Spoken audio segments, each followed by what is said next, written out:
You're watching the Chicago Bearscast with Maddie and Bleeves, and now it's time for the show. What is going on, everybody? Bear down. We've got a whole bunch of news, and we're going to ask the question today. This is one of those moments where, as the fans, maybe it's time for us to rally. Maybe it's time for us to really kind of give our opinion and let people know what it is that we think. Is Justin Fields, can he be saved in Chicago? Can the Bears just have a moment where we have somebody, we like that person, and that person sticks with us and we stick with that person for an extended period of time? And it seems like Justin Fields is one of the most revered players in all of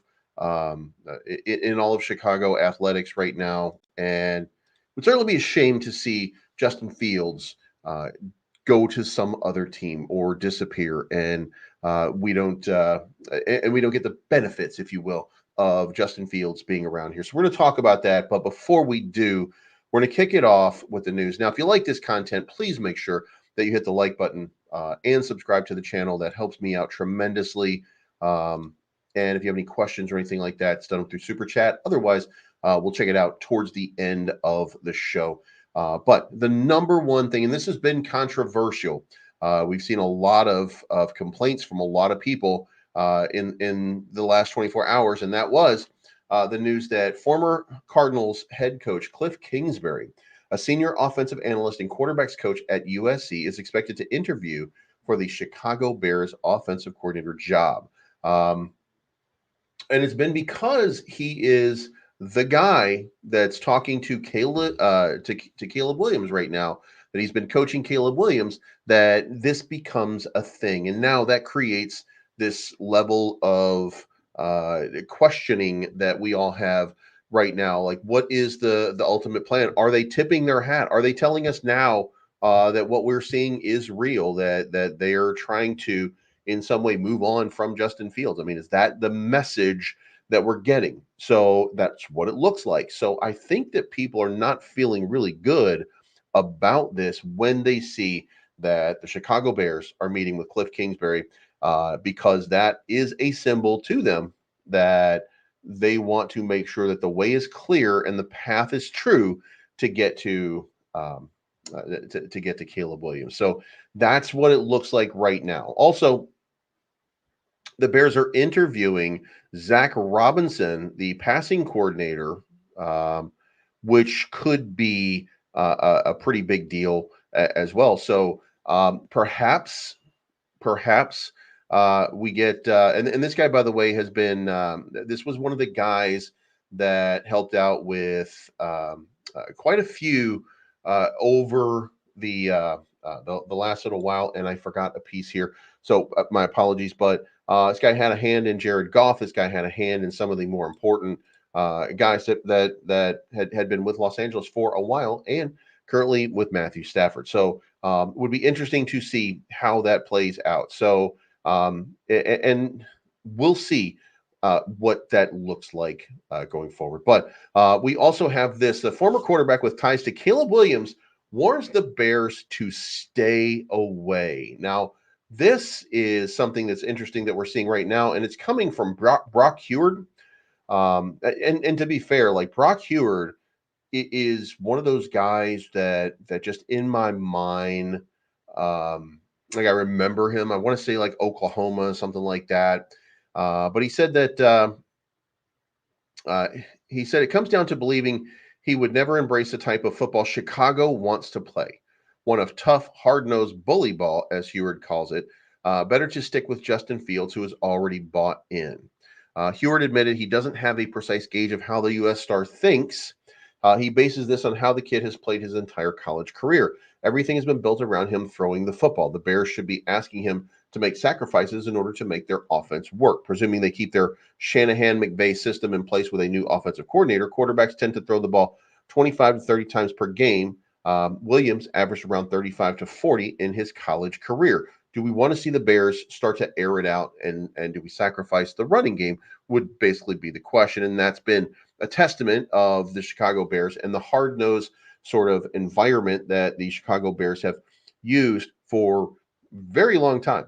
Going back to Gale Sayers, Walter Payton, Matt Forte, David Montgomery a few years ago, even Deontay Foreman, Khalil Herbert. This year, we've had a run of using the running game to set up everything. So that means that he would be sacrificing 10 to 15, 5 to 10 chances per game to throw the ball, make some plays. Some guys don't like to have the ball taken out of their hand, and that's what would happen if Justin were gone and Caleb Williams came in, and they continued on with the system that's in place. Another thing is, this came out.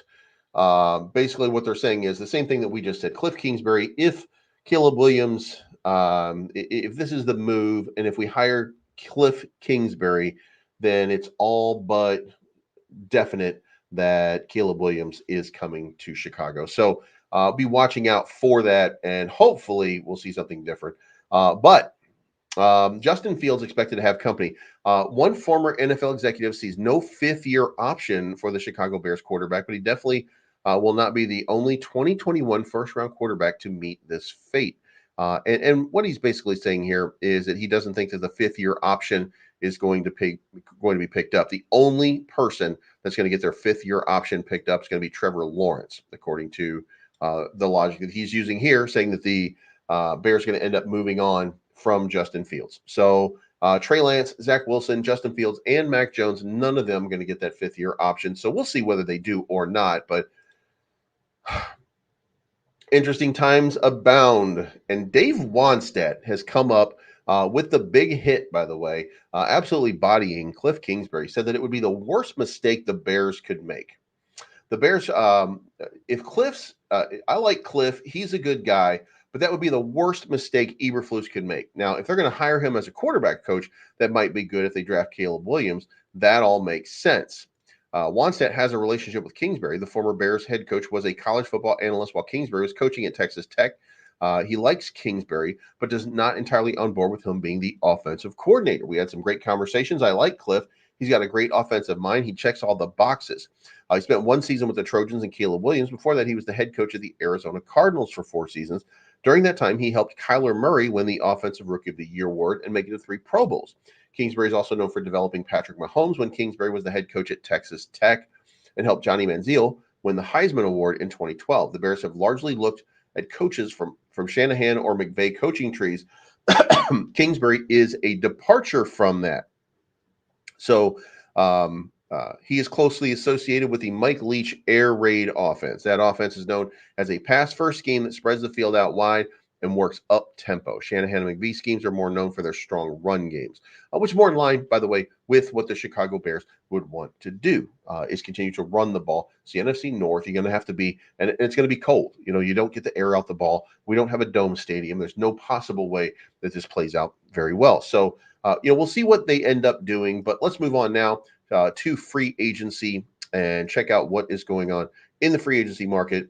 First up, 4 Chicago Bears free agents who are most likely to return in 2024, with the number one being Jalen Johnson. They will not let him leave in free agency. I think they're going to crack open the vault and pay Jalen Johnson what he wants. Or there is still the franchise tag option. Now, of course, franchise tagging doesn't really lead to positive outcomes for a lot of these players. You know, when we find a player who's that gold or sets that gold standard, and we know at this point that Jalen Johnson is probably at or near the top of cornerbacks in all of football.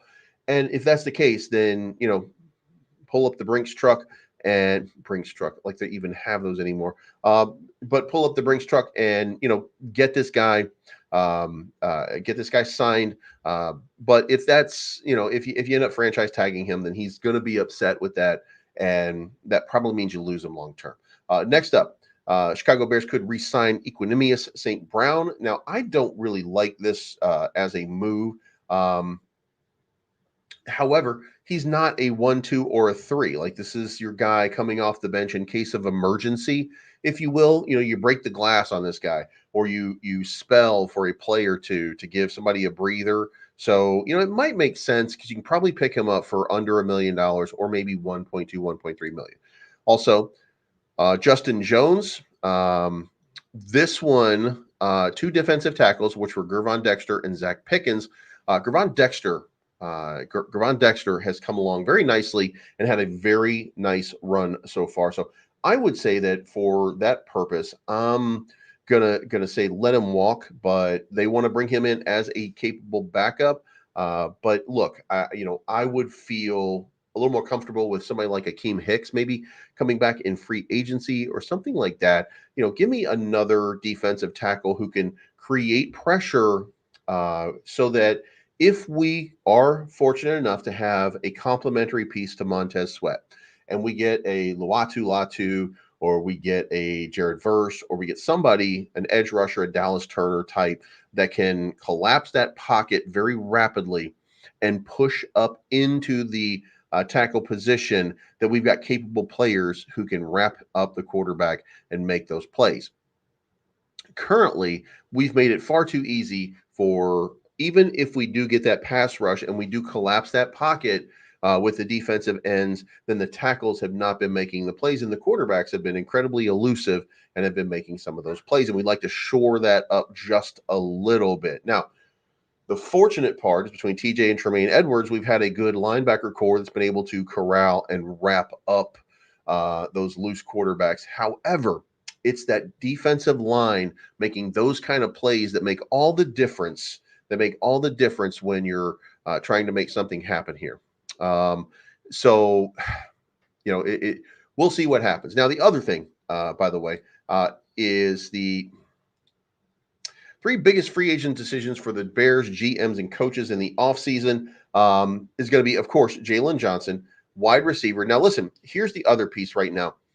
I think the Darnell Mooney experiment is kind of over. I think it's time to move on. And I don't want to say that it's addition by subtraction, but Darnell Mooney wants to be something that he's not currently, and he is not a top wide receiver, and he works very, very hard. Great kid, great guy, but he's just not cutting it for what the Bears need. And if that's the case, then you got to let him move on, and you got to get him out, because it's not going to be. This doesn't end well if Darnell Mooney is the best option for next season, and I hope that he will not be. But also the defense here, we're going to have to shore up the defense. What we're just talking about here, we get a couple more impact players surrounding. And look, by virtue of the way this team is lined up, I want to say that with Montez Sweat, Gervon Dexter, maybe even Justin Jones coming back into the lineup, Zach Erickson, that Yannick Ngakoue is going to be gone. We've got DeMarcus Walker, but we need a stronger defensive end. With that being shored up just a little bit, and then we get a replacement for Eddie Jackson and a little bit of depth into this team, then you've got a rotation at cornerback of Jalen Johnson, Tyreek Stevenson, and Kyle Fuller, which that's a really good rotation. And then it's a matter of the safety position. Jaquan Brisker served himself very well this year, coming up strongly. And Eddie Jackson, just, we're starting to see him kind of fall apart. And that's not been good because he's been a stalwart. But, we'll see what happens over the next little while. I think that the opportunity certainly exists for some serious and tremendous upgrades. And if that happens, then this team becomes a much better overall team with just 3 or 4 good positional moves. The defense turns into that elite defense that the Chicago fans absolutely deserve the most. So let's move on to the draft, and we kind of look at what's going on over here. Now, the Bears are looking potentially to trade down. And what does that look like in the event that we get a trade to the downside? Well, a lot of people coming out right now, obviously you're going to trade your number 1 pick, whatever your number 1 pick is, but what do you get for it in return? Could you get first round for next year? Could you get this year's first round from that team? Could you get next year's first round and maybe a second round pick as well a year later? The Broncos, there's a lot of talk about it right now. So we don't know where it's going to go, but this would look like you're going to swap picks with somebody for this year. So in the event that the Bears did decide that Caleb Williams is not their guy and they want to make a trade to that downside, it looks like maybe you would see, um, swap a. Let's say that the Patriots want to move up and they want to get Caleb Williams. You could safely or reasonably say that.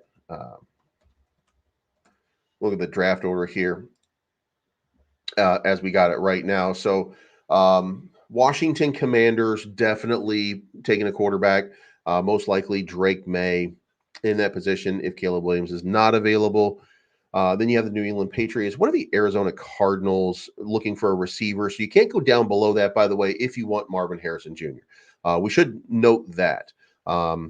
And so that kind of puts us in the situation where let's go with the three guys that we got here. Well, Washington and New England. What can we get from Washington and New England? Now we got a new guy coming in to New England. Bill Belichick is out. So if you can trade down on this selection and get the number, if you can entice New England to move up and take Caleb Williams and then the Washington Commanders to take Drake May, then you've probably kind of loosened Jaden Daniels out here just a little bit to fall down maybe to the New York Giants at the 6th position.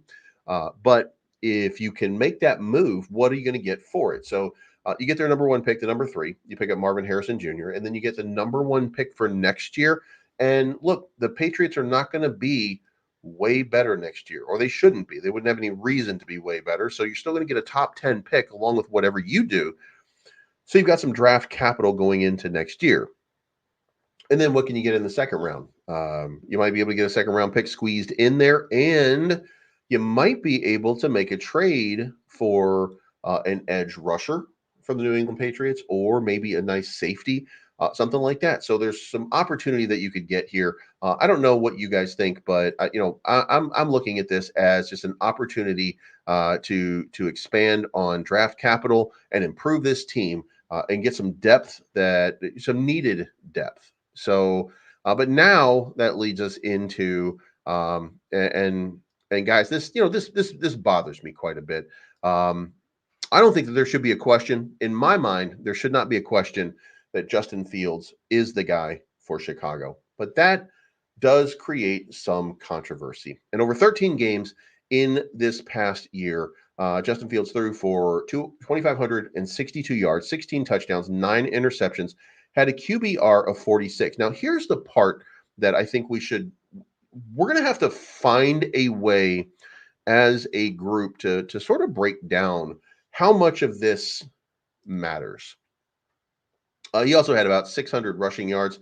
So we've got 22nd in passing yards. He was 20th in touchdowns. He was tied for what the fuck? 95th in interceptions. That doesn't seem right. And then for QBR, 23rd. Now that's at the bottom of the league. So the question that you should be asking yourself, or that we should be asking ourselves as fans, how much of that is because of Luke Getsy? How much of that is because of Justin Fields? We've seen the product on the field. We've seen the remarkable plays that Justin Fields has made. We've seen the remarkable plays as he escapes from sure sacks. We've seen incredible athleticism, but we've also seen we've also seen him not really looking to make the big plays. Now, Sean Holly says the Falcons are the 8th pick. That 8th pick down there to me seems like a drop too far. If you do that, you give up on Marvin Harrison Jr. 100%. And here's the thing. I want to say this before we move a little bit further, but I think that Marvin Harrison Jr. represents a generational talent, not just because he is the son of a Hall of Famer, but because he's the son of a Hall of Famer and he's the Biletnikoff Award-winning son of a Hall of Famer. He's got the work ethic. He's got the genetics. He's got everything that you would need so far that we can see to be an incredible player for any team, at least for the next bunch of years. And it would not matter who the quarterback is. In fairness, it wouldn't matter if it was Tyson Bagent. It wouldn't matter if it was Nathan Peterson. Nathan Peterson's gone in free agency, I would say. But it wouldn't matter who the quarterback is. He represents a generational type talent. I don't think that Caleb Williams does. In fact, Caleb Williams graded out as a 93, I want to say, in Pro Football's analytics, and Shedeur Sanders next year grades out at 92. So he just barely caps out ahead of Shedeur Sanders, who lost 8 games in the Pac-12 last year. So, what is the what are we missing here, or what is it what is it that people kind of see that we're missing here? Okay. Now, that does still remain. It's 23rd. That's the bottom. That's the bottom of everything. But again, Luke Getsy, is Luke Getsy the problem, or is Justin Fields the problem? And could a new coach solve the problems that are inherent in Justin Fields, or is it too late? Now, there's a couple different things. Number one, there are people here who like Justin Fields and want Justin Fields to stay. 80% of Chicago wants Justin Fields to stay. A very loud 20% want Caleb Williams to come in because they think that Justin Fields represents a failed experiment.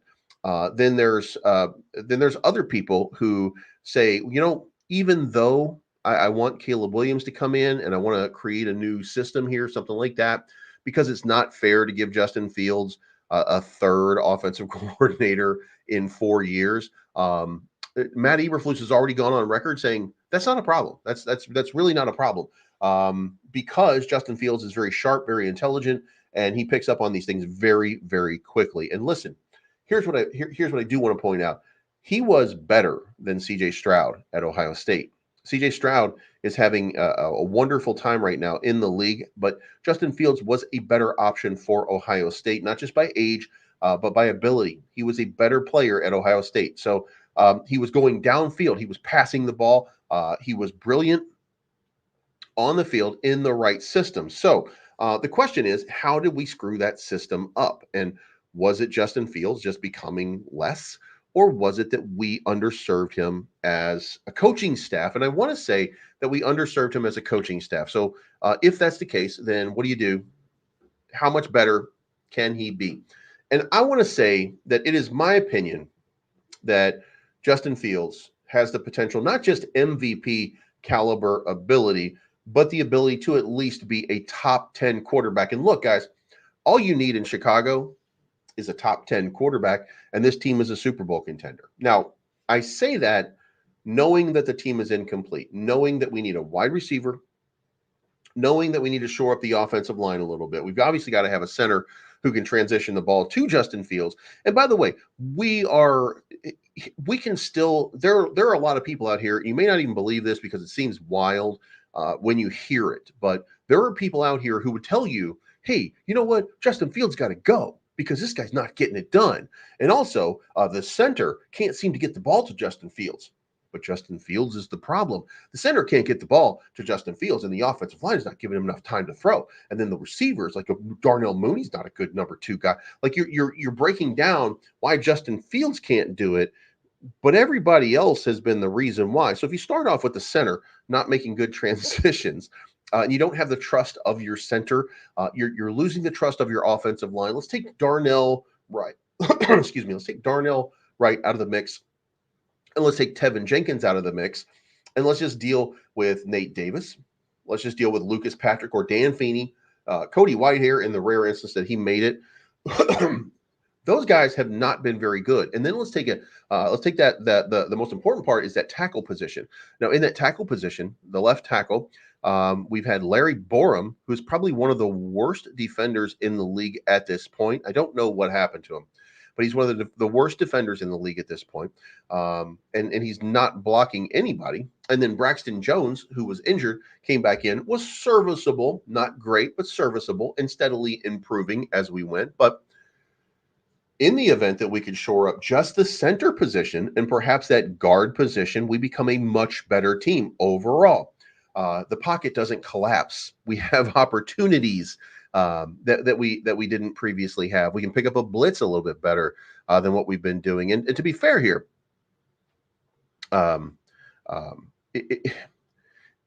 there's a lot to enjoy and like about what you see in this product that you see on the field, right?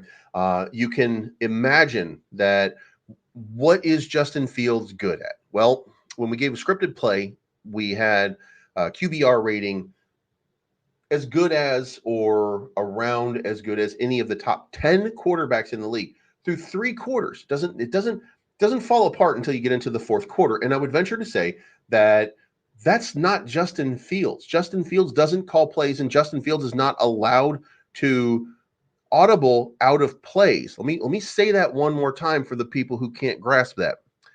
Justin Fields is not allowed to audible out of plays. He has to do whatever somebody called on the sidelines. They don't have the trust. The offensive coordinator did not give him the trust to do that. Now, if there's an adjustment being made by the defense during the course of this game, he's not allowed to audible out, so he has to make the play that the coach has called.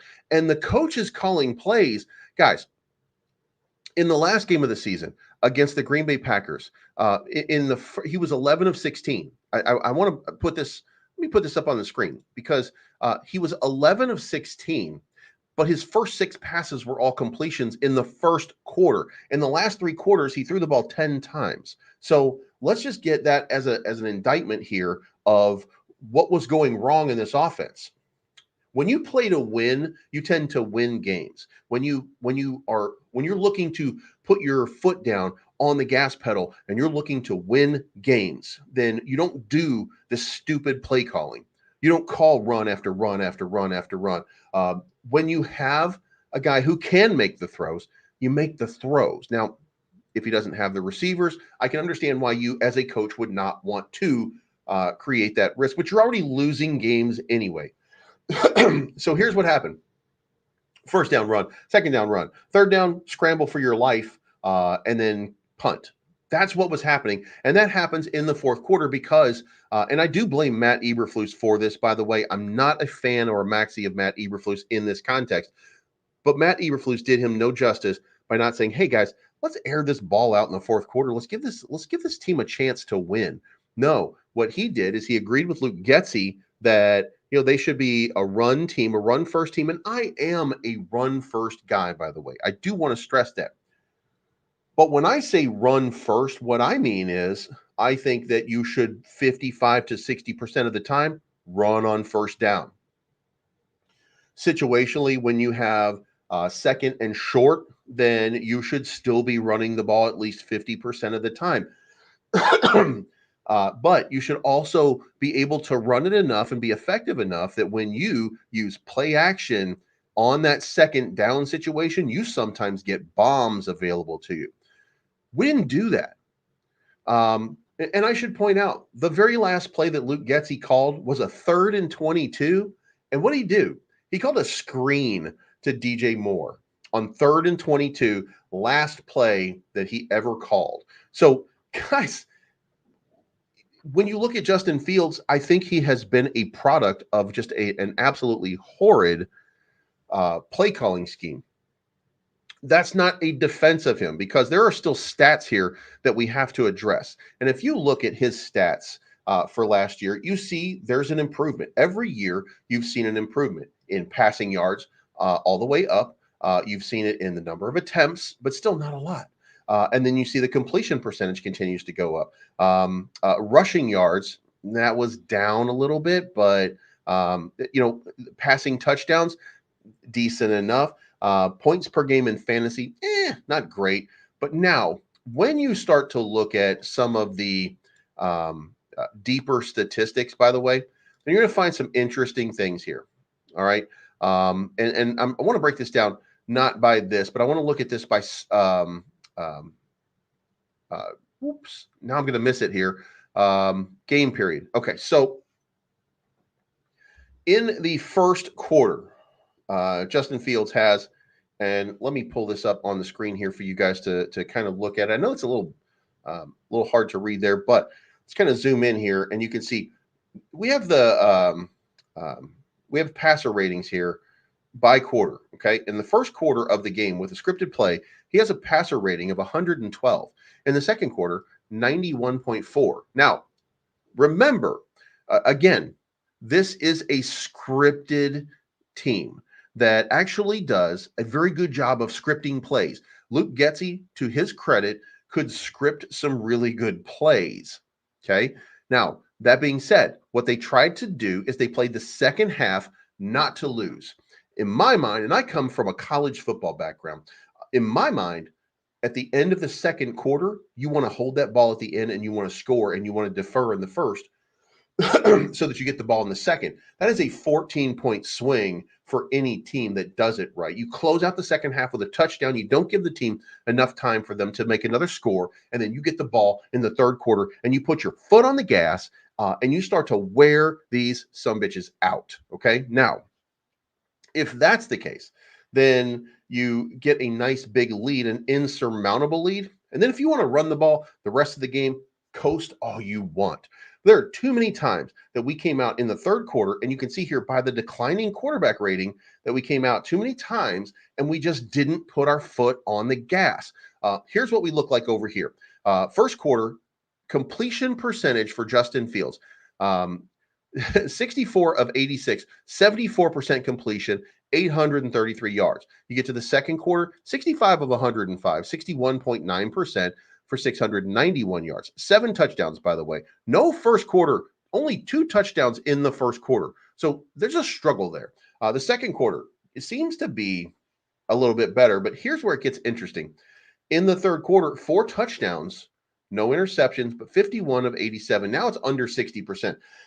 You can't have a quarterback under 60%. That means they're not putting their foot on the gas at the start of the second half. They're not putting their foot on the gas when they're getting the ball. And what they're doing is they're failing Justin and they're failing the team. Now, overall rating in the first half, 100. Overall rating in the second half, 70.9. That's not a coincidence, okay? Now, you get to the fourth quarter. Fourth quarter has become just a drastic disaster here, okay? When you look at this, you see he has a 53 quarterback rating in the fourth quarter, 92 attempts. The same number of attempts on average, by the way, not more than he was having at the beginning of the game, which we should be identifying as not enough at this point. 47. Why? Because you're playing from behind. Because now you have to make long plays in order to catch up. Let's go back here and just kind of really look at the Chicago Bears of what are you playing for in the first game? You're playing from behind 30 points. What are you playing in the second game? You're giving up 30 points to the Buccaneers. You're giving up 41 points to the Chiefs. You're giving up 31 points to the Broncos. Then you started to really kind of get it together just a little bit. I want to say you gave up 20 points to the Commanders, 19 points to the Vikings, 12 points to the Raiders, but then you gave up 30 to the Chargers, 24 to the Saints. You don't look great on defense, no matter what. 31 points to the Lions in a game that you should have won. You're playing from behind. You've created a situation in which you can't win because you're playing from behind. So now let's go back and look at these numbers one more time. Now you've got a guy who shouldn't have to play from behind because you should be calling a better game, playing from behind, drastically behind in some of these instances, or you're so close that you have a lead, and instead of putting your foot on the gas and getting yourself a nice win, you just start to try to protect this tight lead. And instead of playing the game the way the game should be played, instead of playing to a quarterback rating of 112, instead of playing to a quarterback rating of 91.4, now you're struggling because not only are you giving up points in the fourth quarter because your defense is tired because they're not deep enough, but now you have to go out there and you have to play to the strengths that Justin Fields does not have. And if your entire argument for why Justin Fields should not be your quarterback is, well, yeah, but he can't perform miracles in the fourth quarter. Well, a lot of people can't perform miracles in the fourth quarter, and not with DJ Moore, Cole Kmet, and Darnell Mooney, and Equanimeous St. Brown, and Tyler Scott. Now, think about that, and then think about it. Just think about it. That's not a great wide receiver team, no matter how you look at it. And if you came in here thinking that, the Bears have an incredible offensive line, they ranked out 28th out of 32 teams on the offensive line, even though we saw improvement from one year to the next. So let me argue that the team, if you, again, take out Tevin Jenkins and you take out Darnell Wright, you have Nate not doing very much. You have Lucas Patrick, Dan Feeney, Cody Whitehair maybe doing nothing. Braxton Jones, mid at best. improving, but mid. And Larry Borum, who might be the worst offensive tackle in the entire league at this point. And by the way, I say that like it's disrespectful to him. I'm just talking about the stats on the field. By the way, I'm just talking about the stats on the field. So this is what you have, right? This is what you have. This is who you have now. And by the way, let's look at this right here because this is the last 2 minutes of a half. 6 interceptions because you're frenzied and you're harried and you have to make ridiculous throws. Guys, if you're a coach, your job should be, and for any coach that comes in here, your job should be to make your quarterback look like a star and put them in situations where they don't have to do stuff like this. But Luke Getsy constantly, every single time, put him in situations where he had to do this. And you look right here and you can see the stats. Like, I'm not making stats up. He looks horrible in the fourth quarter. And now you have to ask yourself, and you have to be honest, is that the problem of the offensive line? Is that the problem of the wide receivers? Is that the problem of the quarterback? Is that the problem of the coaching staff? And the answer could be yes to every single one of them. But at what point do you ignore and say, well, he gives a 53 in the fourth quarter, when we're giving up? And guys, go back and look at the tape. When we're giving up 14 or 21 points in the third and fourth quarter to let teams that we were beating, that Justin Fields, by the way, first and second quarter, that we were beating, letting them back into the game. That's not Justin Fields. That's a change in your offensive strategy. So now, why are you rating Justin Fields on the fact that you keep screwing up your coaching? That's stupid. And by the way, when I say this, I might be also saying to you that I don't think Justin Fields is ever going to be a great fourth quarter comeback guy. But there are a lot of not great fourth quarter comeback guys who have great careers and make plenty of plays and have comeback wins in the fourth quarter because they have a coach that takes care of them and a coach that coaches them to a 112 rating in the fourth quarter and not a 53 rating in the fourth quarter, or at least a 91 rating in the fourth quarter, because they're coaching that person to that level. So, I think that Justin Fields deserves at least another opportunity. Ew. I think Justin Fields deserves another opportunity. He deserves another year. I think that he deserves an opportunity here to prove every doubter wrong. And I think that the team probably understands that. And I think that they're kind of holding it close to the vest and they're casting a wide net because they want to see what their options are. But look, they're looking at the same thing that we're looking at, right? So we look at productivity here, and this is fantasy stats, by the way. Pass attempts at the bottom of the league in the number of pass attempts. A little bit better at deep ball attempts, worse at red zone attempts. Team passes per game, one of the worst. Pace of play, one of the slowest teams in the game. Guys, think about just think about this, if you will. Even if you love Justin Fields, great. If you don't love Justin Fields, it doesn't matter. Guys, look at this. This is how many times the plays are being called. Okay. And for the protection rate, number 35, like there's 32 teams in the league and they rank number 35. Okay. So just consider, if you will, the worst protection rate in the league. But efficiency. The efficiency goes way up for the team. So, there are a lot of things that you look at. And by the way, look at this. Number 1, number 2, number 3, across the board, all the way down to number 5. But in rushing, you're still getting the job done. So, I posit that Justin Fields is being misused, mismanaged, and should be taken care of by this team, but is not. So if you ask me, and I'm making a determination today, then I'm going to tell you Justin Fields deserves not only another year, he deserves that 5th year option. He deserves that he deserves that opportunity to lead this team. He's tough. He's hard-nosed. He cares.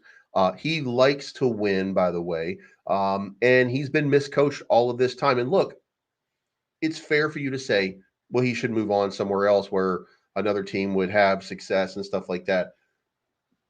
That's what everybody does. That's what the Bears always do. That's what ends up happening.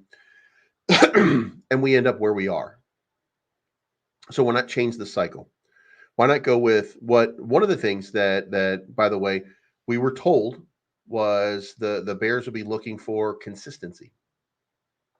Well, if you're looking for consistency, stick with Justin. Stick with Justin. Just stick with Justin and let this thing develop. Okay. So if this plays out and Caleb Williams is my quarterback next year, I didn't mean any of this shit, Caleb. I love you because I'm a Chicago Bears fan first. That's what matters. It doesn't matter whether it's Justin Fields or Caleb Williams. But when you ask me what my choice is and what my preference is, I'm going to give you what my choice and my preference is. And part of that, by the way, I do want to say this. Part of that is because I feel like this team basically did this quarterback dirty. I think that he didn't give them an opportunity. I think that the offensive coordinator did not give this team a chance for success. I think that a 7-10 team was just a few, by the way, wins away from being a 12-5 team. Green Bay would not be in the playoffs, and it would be because of what we've done here, or not done, that all of this happened. There were 5 games that were very winnable that we were within a touchdown of, and at one point had the lead in each one of those games. And generally speaking, if you're a good team with a solid strategy and you do stuff like that, you win those games. We found ways to lose those games. As the year wore on, we created culture of winning. That culture has to stick. In order for it to stick, we can't have people second guessing. Now, look, you might look at Caleb, and by the way, you might look at Caleb Williams along the way if he comes here, and he might, he might look great. He might look great. I don't know. I don't care if he paints his fingernails. I don't care if he cries to his mommy. You know what I mean? Like, I look, if I had invested my heart and soul into coming back for one more season, and I was sure that I was going to be the first guy in a long time to win that Heisman the second time, I know what it's like, by the way, not to win a Heisman or anything like that. I'm not foolish, guys. I'm not a Heisman contender, but I was a big fan of Lamar Jackson.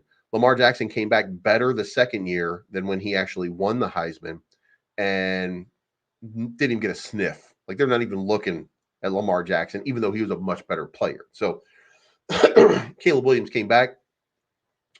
He was playing lights out. He's just a good player. He is a good player, by the way. But this is also that system. This is also the system that you're in while you're out there, that Lincoln Riley thing. And not to say that he's not talented, but I think that he was upset. So, I mean, hey, you got to cry. I mean, when you realize you wanted to come back to win a national title, you wanted to come back to win a Heisman. In order to do both of those, you got to do one of them. You got to win games. And then he's not winning games, and his team is letting him down. That's tough. That's tough. So at some point, you break down. And there's no shame in that, or at least there shouldn't be any shame in that. And if you think less of somebody because of that, well, look, shame on you, because you shouldn't. So if he comes here, he's my guy. I don't care. But let's get into chat now and let's see what we got going on. We got Trap Keeper in here with Keep Fields, build an organization from the trenches. Absolutely. Sean Holly says draft MHJ and Neighbors or Bowers. God damn it. I don't think, you know what? Sean, you got great ideas. The IQ test here is the whether or not they keep Fields. Low IQ people that don't understand the game want to invest further in an underachieving quarterback. Three Stooges business plan. Fair enough. If you don't like him, it's fair enough. I didn't say I'm a genius. I'm just a guy with a YouTube channel. You know what I mean? So if I'm wrong about it, I assure you, there's a whole bunch of wrong people out here talking a whole bunch of wrong stuff. There's a whole bunch of NFL players named Jalen Johnson and DJ Moore and all of these college graduates that think that Justin Fields is the man. And then there's all of us who see the product on the field and might disagree. So fair enough. Get Juden from the Pat or Hunter Henry. That would be absolutely great. For Justin's sake, he should go elsewhere, hopefully not Pittsburgh, and the Bears should fix the line and draft a pocket passer like they've watched all. I don't know that that's, like, again, the I mean, maybe they're going to do that, but I think that I don't think that it matters where Justin Fields plays. I think that it's just a matter of, are they going to do it or are they not going to do it? At this point, we're just watching. Amazing that this host does this for a living and has a point of view on Justin Fields. He led the league in fourth quarter fumbles last year and was 32nd rated QBR in a fourth. I hope I addressed that, by the way, with my entire breakdown of what he did quarter by quarter and the play calling quarter by quarter and the lack of passing game and the lack of defensive dominance and the inability to play catch up on a team that was playing a conservative game and not trying to score points to win. That was nonsense, and we shouldn't tolerate that from an offensive coordinator, but we did. So they didn't use Mooney right either. Well, I don't know that there's a way that you can use in the offense that you have. There was no way to use Mooney right. He's got to go. He'll be better on another team with a deeper staff. And even if we have a deeper staff, he's going to cost too much money probably to keep around and not be worth keeping. I would posit this. If you pick up Marvin Harrison Jr., if you pick up Malik Neighbors, if you pick up Roma Dunze, any one of those makes Darnell Mooney not worth keeping. And the reason for that is because your three guy then becomes your speed man down the field. And that's where Darnell Mooney excels. But so does Tyler Scott. And so does Equinemius St. Brown. So, and if you pick up another horse in the race, like pick up Marvin Harrison Jr. and a Malik Neighbors, you're set. You're now set for a long time because you have the ability, or Roma Dunze, whatever you do. If you were to pick up two wide receivers, two game-changing wide receivers, you're done. So I don't think that Darnell Mooney has a place on the Bears. I'm certainly going to miss him because I know that he put in a lot of work to try to make it. He just didn't. You know what I mean? Like he just didn't have what we wanted or what we needed. Number two, in first quarter, don't nitpick stats.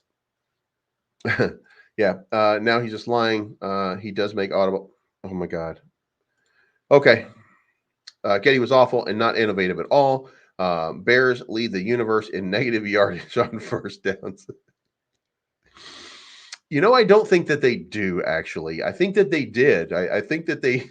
I think that they did for a moment in time. And look, we should all be mad at the off. We should be mad at the coaching staff. Bringing back Matt Eberflus, I'll buy it because of the defense and because I do think that the consistency and the continuity are important. But look, I am not a fan of the fact that they did not appear to be ready to play. And one of the things that people said was, hey, give them a break. They only played like 13 snaps together in the preseason. Well, isn't that the coach's fault? Isn't it the coach's fault for not having the team ready? So why shouldn't I be mad at the coach? So anyway, I would like to see this coming season, for the 24-25 season, just be ready. Be ready to win, be ready to play, be ready to have some success. Let's don't go 0-4. Let's go 4-0, and then let's win the close games. And then we're looking at a 14-3 Chicago Bears team that looks like a Super Bowl champion, or looks like a Super Bowl contender at least. And guys, I think we should point out, as a core, defensively, Montez Sweat still young. Gervon Dexter still young. TJ and Tremaine Edwards are still young. Kyler Gordon, Tremaine. Oh my God, I said Tremaine twice. Tyreek Stevenson, Jaquan Brisker, Jalen Johnson. They're all young. These guys are going to get better. This is a team. This is a team that has the ability and the capability of being very, very special. And then finally, Trapper Keeper says, you're spot on, and I would give a lot of credit to Poles for keeping the media off track. Yeah. I don't know that he's keeping them guessing, because he really, I think he's really just trying to cast the right net. I wouldn't be surprised today if we didn't hear about Eric Bieniemy, maybe. And I would still like Tommy Rees. I know some people don't like Tommy Rees, but I love Tommy Rees. I think that he did a great job in Alabama. He turned Jalen Milroe from a scrub into the leader of a team that had a chance. was in the Final Four, had an opportunity to win a national title, didn't win, so and didn't come through at the end, but turned his entire career around just like that. He simplified the offense. He did what it took to turn that quarterback into a great player. He simplified the playbook, which, look, you can't do as much of that in the NFL. I understand that. But you can do some of it. You can stick with the things that work. You can script those plays, but then when you get done scripting those plays, don't play conservative. Play to win. Don't play to tie and not lose, because that's how you lose in the NFL. And I don't like the fact that Matt Eberflus tolerated that. Again, I struggle with that. But here we are. So this is the team we got to work with now. It's just a matter of finding out. Guys, I appreciate your time. Thank you so much for tuning in. Let me know what you think in the comment section on this video. Do you love Justin Fields? Do you want to see him stay? If you don't, because you look at those fourth quarter stats, we just broke down what happened, why it went wrong in the fourth quarter. And if you don't believe me, ask Chase Daniel. He breaks this down every single week, and he tells you. By the way, good opportunity for him to become the quarterback coach. I would love to see Chase Daniel become the quarterback coach. He understands Justin Fields, I think, in a way that very few people do, and tremendous upside. So let me know what you think in the comments, and thank you so much for tuning in. Bear down, Chicago Bears, and we'll talk to you soon.